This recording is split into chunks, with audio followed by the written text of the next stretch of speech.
Hi, and welcome to the first show of our series. Today, we're in Lovettsville, Virginia, about 30 miles outside of Washington, D.C., at Domaine Fortier. We're here because we're uncovering all the hidden gems in the DMV that you may or may not have known about. I'm your host, Dawny B, and welcome to In Your Neighborhood.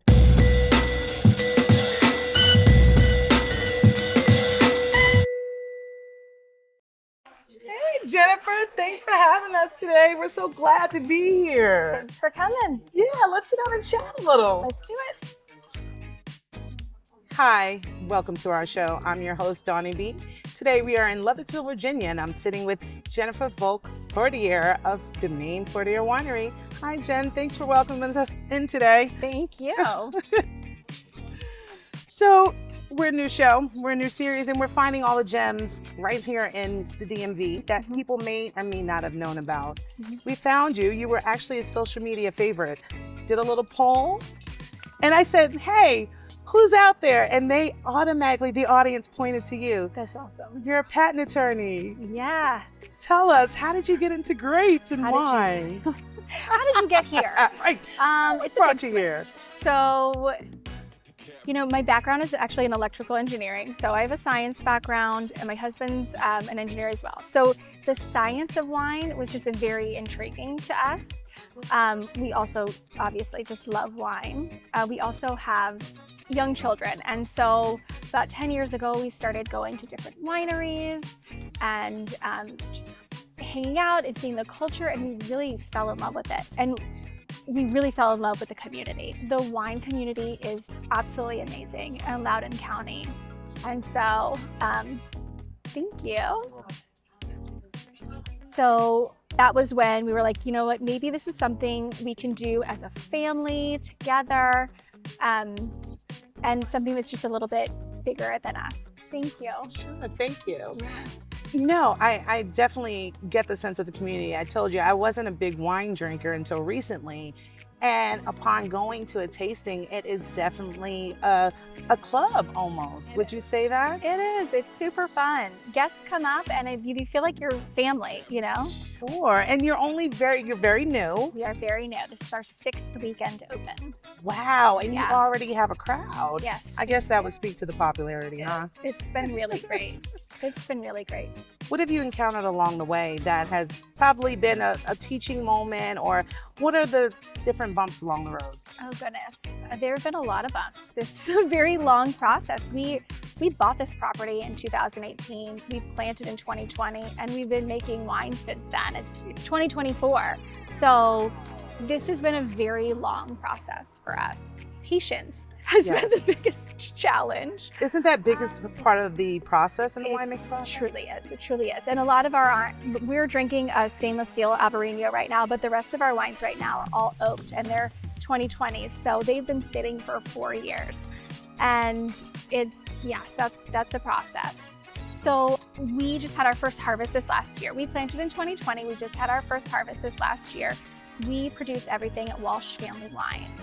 So kind of that transition from getting the grapes over there, and we work with them. They're amazing from beginning to end, but just kind of having everything off site is a little bit of a challenge too. And this open air space that we have, while lovely, it's only open until the end of October. It's kind of a fun little pop-up, but we are not connected to electricity. So there's a whole bunch of challenges that we have here with keeping the wines cold, keeping everybody comfortable in the middle of summer in Virginia.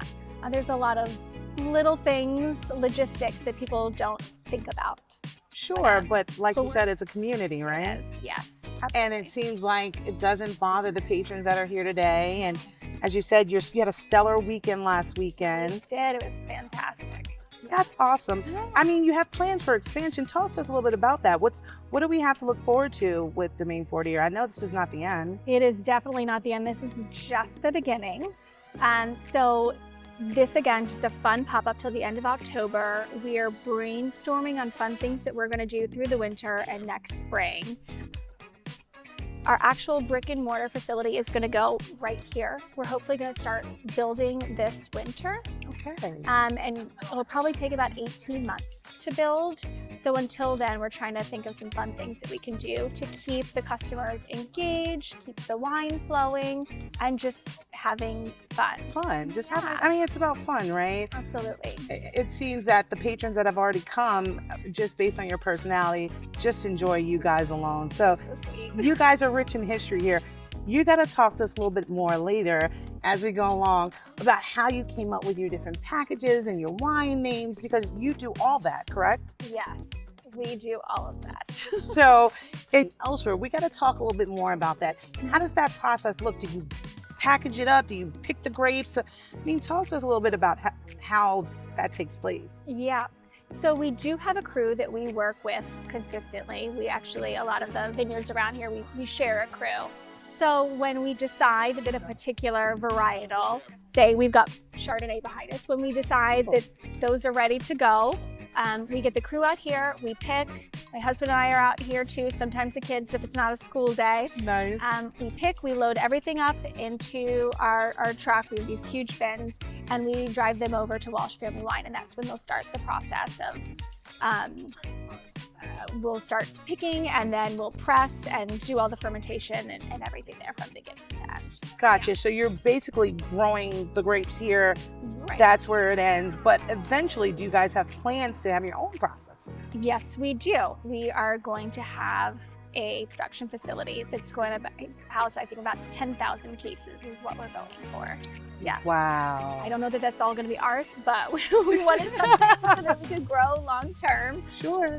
But that's the plan right now. Very cool. Yeah. Well, tell me, what's your most popular wine today? Oh gosh. Most popular is probably what we're drinking right now.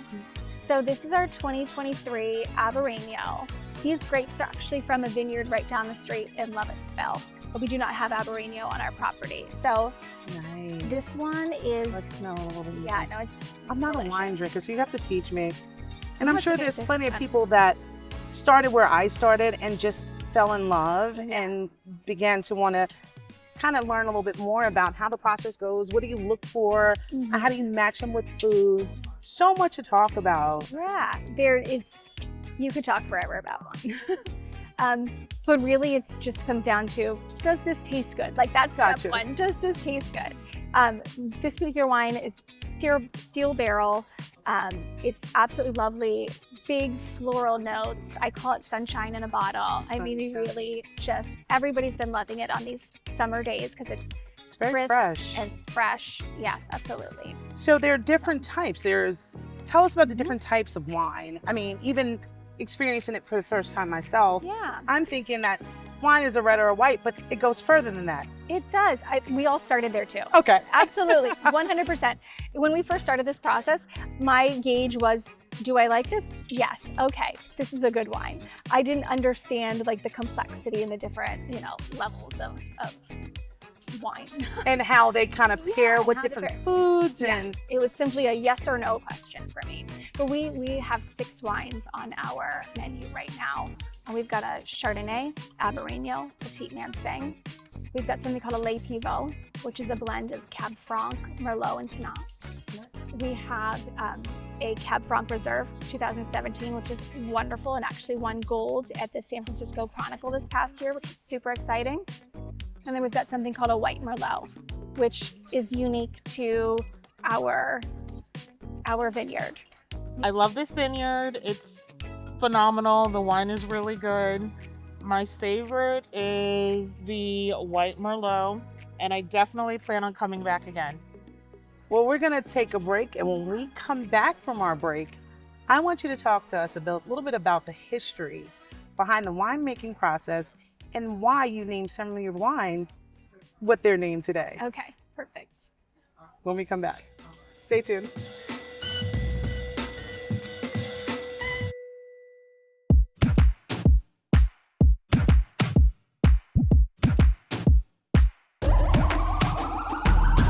This is the moment we waited for. Everything you want is right here. We gon' give them what they came for. We gon' take it up from last year.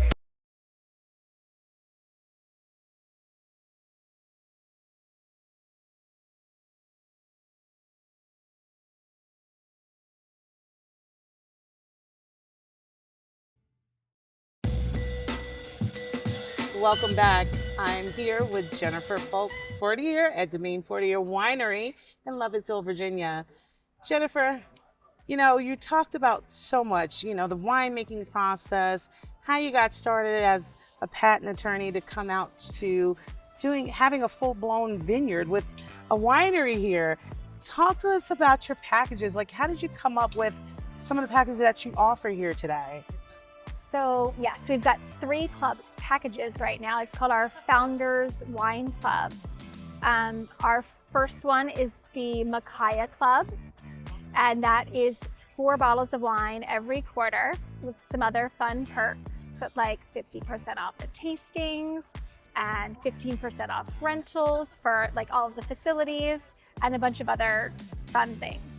Our second is the McKenna Club, and that one is 6 bottles of wine a quarter.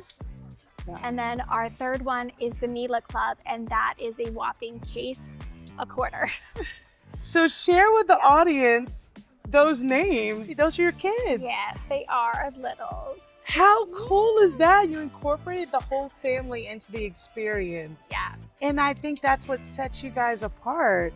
Yeah. I mean, the community, everybody knows that Loudoun County is a tight but growing community, and you never know who's who anymore. So to have that and to be able to identify is so cool.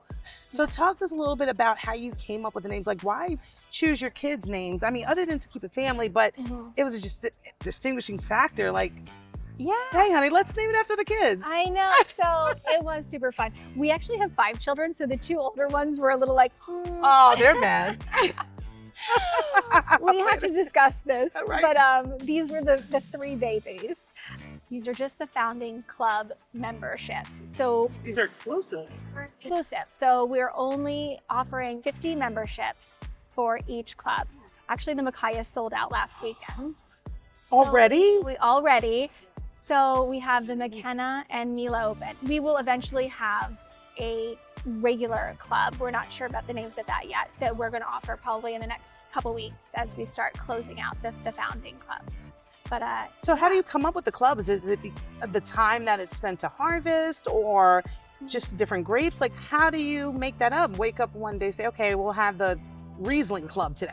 so everybody does something that's a little different, but almost the same. Sure. So a lot of the wineries around here do have club memberships. It's one of the things that kind of keeps us going and consistent, especially during the summer when it's a little bit slower in the winery. We just wanted to make it super family oriented. Right. And that's how we chose the kids' names. You know, there's more than 40 wineries in Loudoun County. What makes this one unique? It's this Cabernet Franc right here, award-winning, beautiful wine. So new packages will roll out as new grapes are harvested. Is that how the process works? I think that what we're going to do once we're done with the founders, we're going to set up a tiered system, probably similar 3, 4, maybe tiers. That's going to just be, 3 bottles a quarter, 4 bottles a quarter, 6 and 12. We know that you don't serve food here. Is that a plan in the future to have maybe a full service cafe or maybe a restaurant? Tell us a little bit about that. Do you have any future plans for that? So right now we are serving cheeses from George's Mill, which is right down the road. They've got a sweet little goat farm. They're amazing. Local. Yes, hyper local, literally down the block.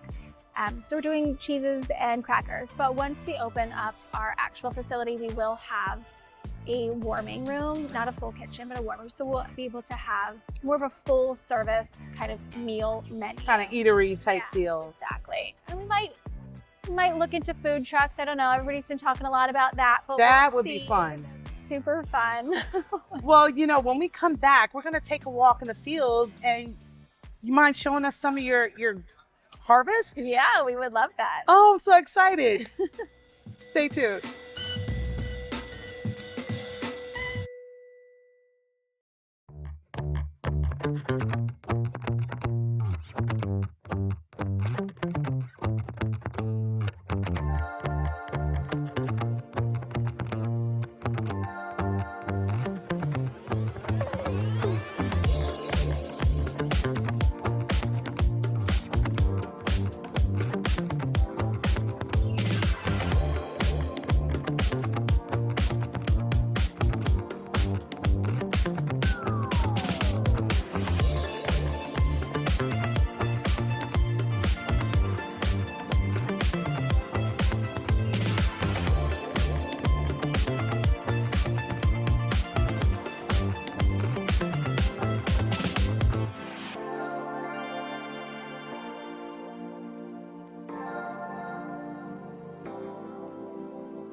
Welcome back. We're still here in Lovettsville, Virginia at Domaine Fortier Winery with the lovely Jennifer Volk-Fortier. Jennifer, as we went to break, we were talking about your most notable wines and your winemaking process and how you came up with your packages.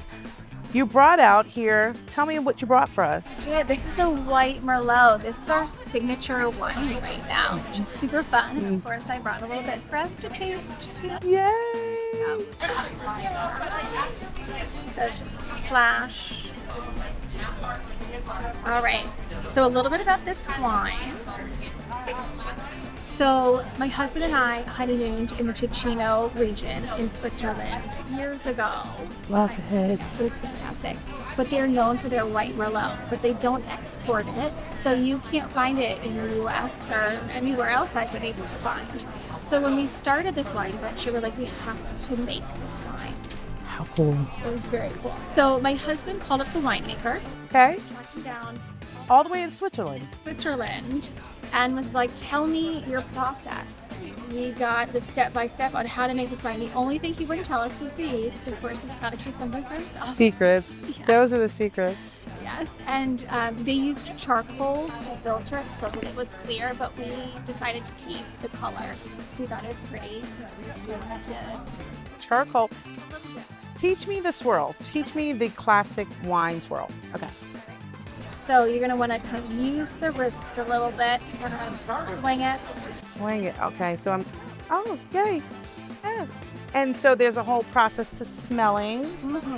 Yeah, so when you swirl it, it kind of opens up. And my husband should be here right now to describe all the Steven. But it kind of opens up the wine a little bit. So stick your nose in there and give it a whip. So what am I smelling here? Is this, it smells a little earthy, but yes, fruity. So what's in it? This is really interesting. So the white Merlot is a 2021. It is made from a red Merlot grape, but we processed it in a white style. So this spent 0 time on the skins, so you're not going to get the tannins that you would normally get with Merlot. You're going to get more of the riper red fruit smell. So That's what I'm tasting. I think it has strawberry, a little bit of like white cherry. Definitely the white cherry. It's very interesting. It's super fun. People are coming in just to try this wine because they've never heard of it before. It's so unique to even to taste. What would you pair this with? Would you pair this with a pasta, a good steak? Like, because that's important in the whole wine process, isn't it? How you pair with different foods. Well, I would probably, this would taste wonderful with some like bigger cheeses. Gotcha. Cheeses, I think it would really like cut through. I'm with that. Cheers. We love Domaine Fortier. We've been coming here to support them since they initially opened 6 weeks ago. It's definitely a gem, and you need to come out to Loudoun County and experience this for yourself. Cheers. This is amazing, Jennifer. So you wake up to this every morning. What's out here? What are we standing on it? Is this Merlot? I mean, So this is actually Norton, Okay. which is one of the Virginia grapes. So we are using this to make a port, which is going to be super fun. Yeah. talk to So us about that. I mean, how does a port start from this and evolve? it's a long process. I can imagine. The Give us a patience brief. we were talking about. So you're going to be picking the grapes a little bit later, so they're a little bit sweeter. And you're going to process them otherwise the same way that you would process regular red grapes. And then you're going to stick them in the barrel for years and years and years. It starts as just something like These little berries. these guys. Yeah. So these guys are going to start growing here a lot soon. They're going to plump up to about like maybe ½ an inch or so, and then they're going to turn purple, a really, really dark purple. And once they hit a certain sugar level, we're going to pick them and process them. And these are going to be made as port. So they are going to go into the barrel, and they'll probably sit there for about 3, 4, 5 years whenever we think that they're ready. We actually have some port that we harvested well, Norton that we harvested back in 2020, and it's been sitting in the barrel for, I think, 4 years now. It's pretty amazing. So how do you know when to kind of pop the top, if you will? You gotta taste it. Oh, There's so it's a all in lot of taste. tasting. Yeah, Do you taste intermittently through the process? Or? absolutely. Yeah, we're tasting all the time. Wow, so you're Super pretty fun. much kind of doing all the flavors to taste, if they're sweet enough, if they're dry enough. That takes a palate. It does, and we've really been working on that. My husband went to UC Davis, the Viticulture and Enology Certificate Program, and I am doing the WSET diploma right now. So we're really trying to hone our palate and make sure that we're doing this right. We want to make really good wine, Oh, well, really great wine. really? Well, this is really great. This Chardonnay Thank you. is probably one of the freshest I've tasted. Of course, again, I'm new, but Yeah. I do have a new fresh palate, and this is really, really good. Oh, I'm so glad you. Oh, this has been a great day. We've spent all day with you. Thanks for having us. Thanks for coming. It was super fun. Oh, cheers to you. Cheers. And this will conclude our first episode of In Your Neighborhood. Stay with us on this journey as we find your next gem right in your backyard.